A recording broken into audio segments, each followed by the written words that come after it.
Good evening. The rain is still falling outside our little studio. Tonight, we have a letter from a listener named Leo. Daniel, will you read the first part? Leo writes, I started learning English when I was 10. I studied it through school and university. I memorized word lists, learned grammar rules, and passed many tests. Last year, I finally used English on a trip. At my hotel, the receptionist smiled and asked, "How was your stay?" I knew every word, but my mind went blank. I could only say, yes. A friend beside me had studied much less English. His grammar was not perfect, but he answered, asked another question, and started a real conversation. I felt embarrassed. What did he learn that I did not? That is a painful question. You know the answer is somewhere in your head, but you cannot reach it in time.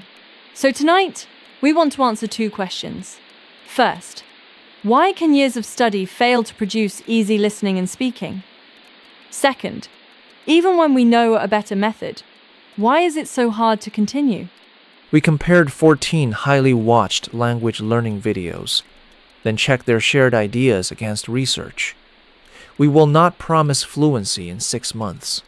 We will build a practice loop you can test tomorrow. Daniel, let us begin with Leo's school experience. Was all that study wasted? No. Grammar, reading, writing, and tests can all help. The mistake is training only those tools and expecting a different skill to appear by itself. Like practicing written music and expecting to play a concert without touching the piano. Exactly. A written test often gives you time. You can look at 4 answers, compare them, remember a rule, and recognize the correct choice. But conversation moves forward. Yes. You must hear a stream of sound, find the meaning, retrieve words, speak, and watch the other person's reaction. All of that happens in seconds. So Leo trained recognition. Conversation required retrieval. Recognition means, I know this when I see or hear it. Retrieval means, I can bring it out of memory when I need it. Use means, I can shape it for this person in this moment.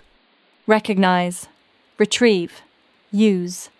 Those skills are connected, but they are not identical. More recognition practice does not automatically give you calm, quick speech. This also explains a strange experience.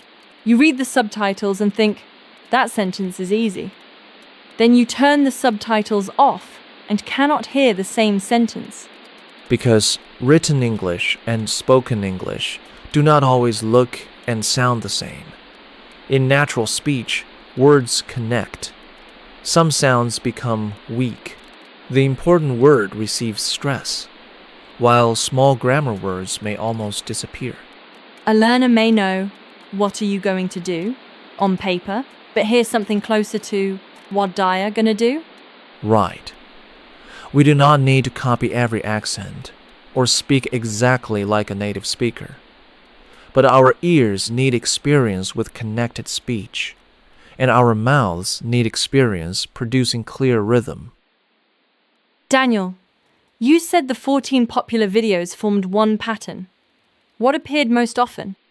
13 recommended active production, conversation, self-talk, retelling, imitation, or explanation.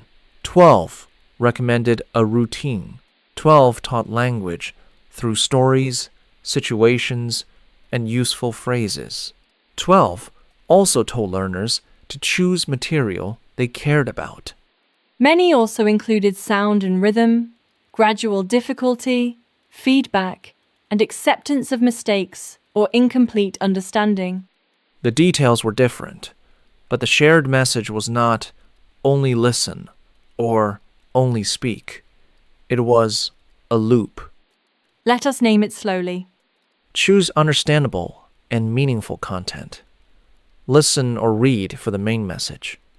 Notice a few useful sounds and phrases. Retrieve the meaning by speaking or retelling. Compare your version with a model or get feedback. Return later and make the task a little harder. Input, notice, retrieve, feedback, repeat. That is our working loop. Some viewers may ask, where does grammar fit into this loop? Inside the loop, notice, I have been working here for 3 years. Study why the form is used, then use the pattern to talk about your own life. Grammar becomes a tool for meaning, not a wall that you must finish building before you speak. Well said, Maya. There is a language researcher whose work helps us keep this balanced. Paul Nation described 4 strands in a well-balanced language program.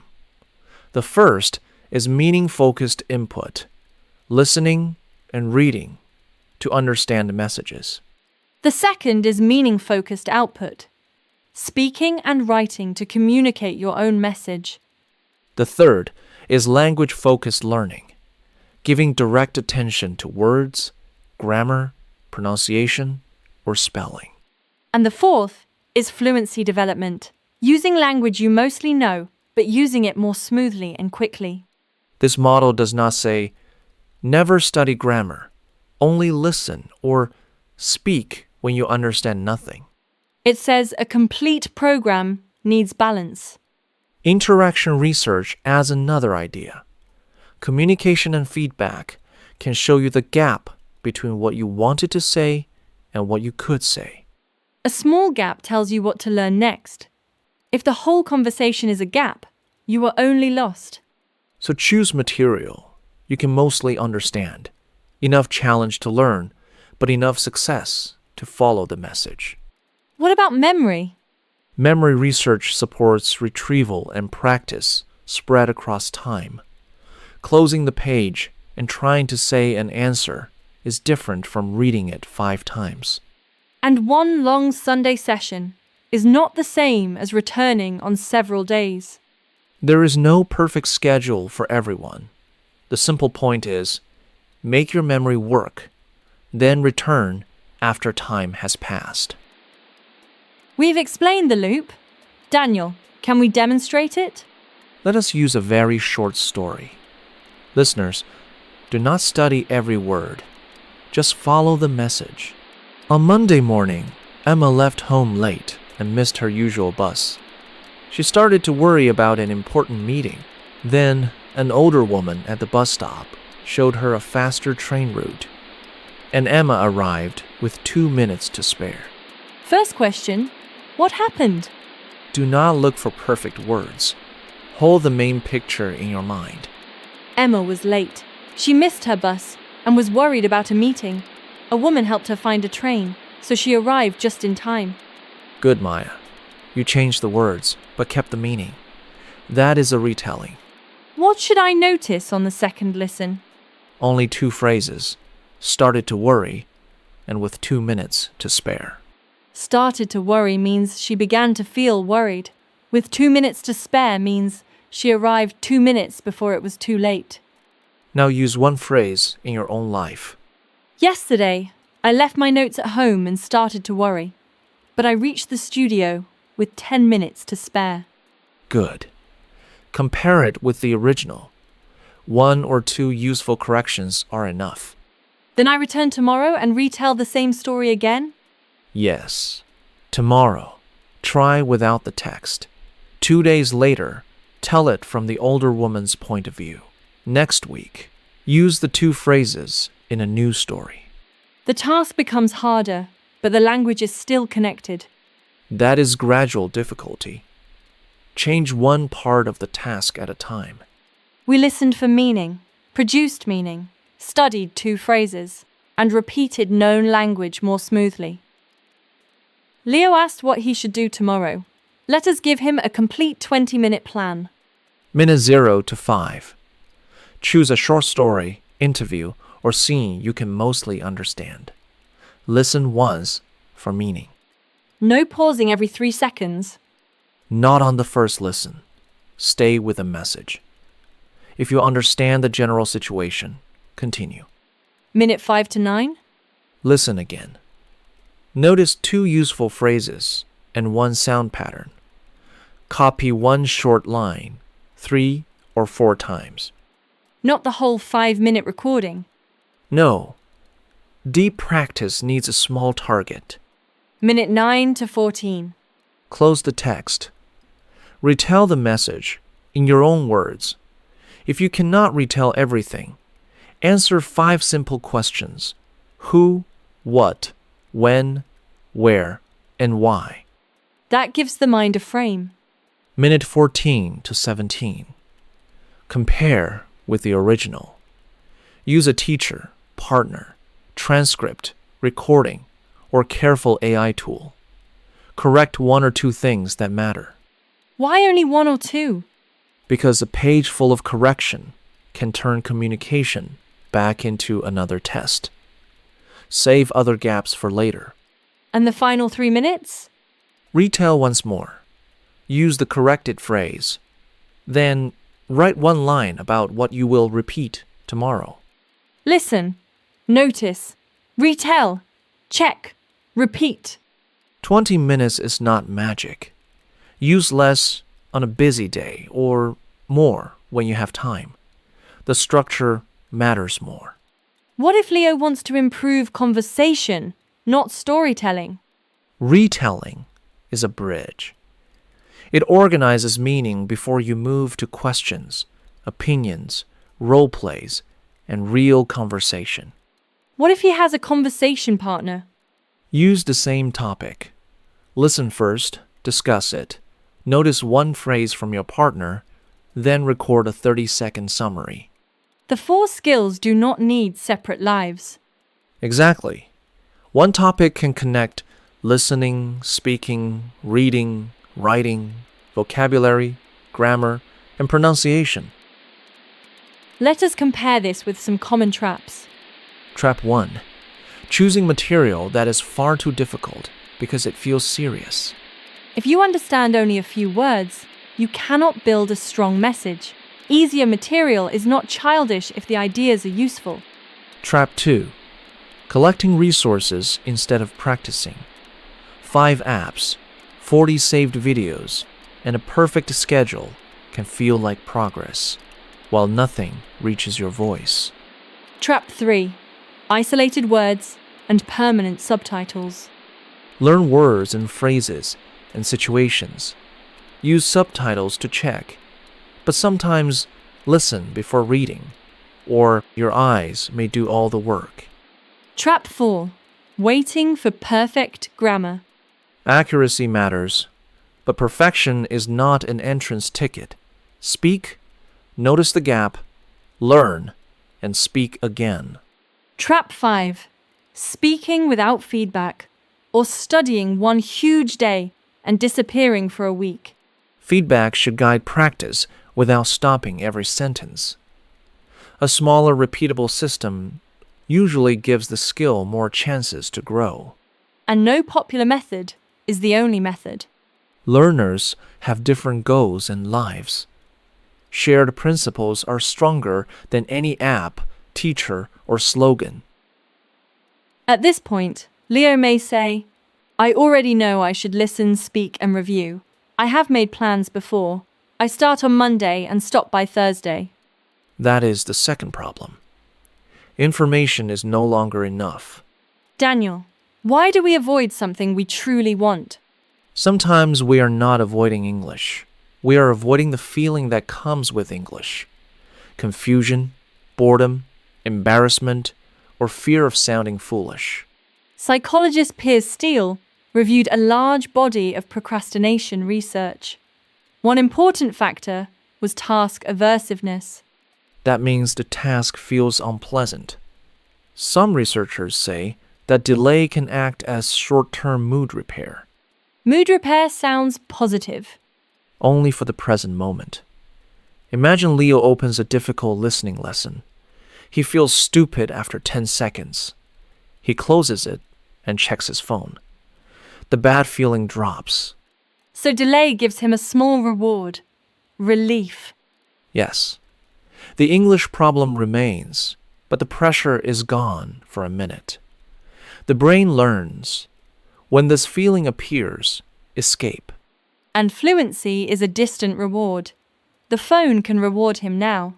Motivation is affected by value, expectation, delay, and immediate distractions. A distant wish can feel weak when the lesson feels hard now. There may also be a problem of self-worth. If every practice session feels like a test of intelligence, avoiding the test can feel safer. One mistake becomes a judgment about the whole person. That is why perfectionism can be so heavy. We should not say every delay has the same cause. People also face exhaustion, poor sleep, anxiety, depression, ADHD, heavy work, or family stress. A study routine cannot solve every problem. But for a common daily avoidance loop, we can change the design. First, make the start specific and small. Study English every day is a wish, not a finished plan. A stronger plan is, after breakfast, I will sit at the kitchen table, put on my headphones, and listen to one 5-minute B1 story. That is an if-then plan. If breakfast ends, then the headphones go on. Psychologist Peter Gollwitzer calls this kind of plan an implementation intention. The phrase is difficult, but the idea is simple. Connect one clear situation with one clear action. Second, reduce friction. Put the headphones on the table. Open the lesson the night before. Move the phone out of reach. Third, make some reward immediate. Choose a topic you care about. End with a voice message, an answer, or a saved recording. Make progress visible today. Fourth, protect your sense of competence. Choose material that lets you succeed and stretch. Compare today's retelling with last week's retelling, not with a professional broadcaster. Fifth, decide what happens on a bad day. Create a minimum version. The normal plan may be 20 minutes. The minimum may be one lesson and a 30-second retelling. The minimum is a bridge through a difficult day, not the whole program forever. And what happens after a missed day? Return at the next cue. Philippa Lally and her colleagues found that habit development varied greatly between people. A single missed opportunity did not destroy the process. So we should forget the idea that every habit forms in exactly 21 days. Yes. Repetition in a stable situation matters more than a magical number. One missed day is a missed practice, not proof that you have failed. Daniel, let us send Leo a plan for 1 week. Day 1. Choose one interesting 5-minute story at the right level. Listen for meaning. Record a 30-second retelling. Keep the recording. Day 2. Listen again. Notice 2 phrases and 1 sound pattern. Retell for 1 minute. Day 3. Tell the story from another person's point of view or change one detail. Day 4. The dangerous day in Leo's old pattern. Use the minimum version if needed. 1 listen. 30 seconds of speech. Finish before the mind can build a long argument. Day 5. Discuss the topic with someone, answer questions aloud, or ask an AI conversation partner to stay at B1 level and correct only the 2 most important problems. Day 6. Leave the original story closed. Retell from memory. Then check. Day 7. Record the same 30-second task from day 1. Compare the 2 recordings. Do not ask, "Am I fluent now?" Ask better questions. Did I begin faster? Did I use a phrase more naturally? Was my meaning clearer? Did I stop less often? Then choose the next story and repeat the structure. The goal of 7 days is not fluency. The goal is evidence. You are showing yourself that English can move from input through memory into your own voice. Leo's friend may not have known more grammar. Perhaps he had simply practiced more moments of use. And every moment of use gave him something new to notice, correct, and repeat. Before we close, here are 3 questions. Question 1. What is the difference between recognizing English and retrieving English? Question 2. What are the 5 parts of our working loop? Question 3. Why can a specific if-then plan be easier to follow than I will study every day? Pause if you need time. Answer aloud. This is not a test of your level. It is one more chance to retrieve and use English. Leo studied English for years. Those years were not empty. He built knowledge. Now he needs to connect that knowledge with sound, meaning, memory, and his own voice. The answer is not one secret method. It is a balanced loop.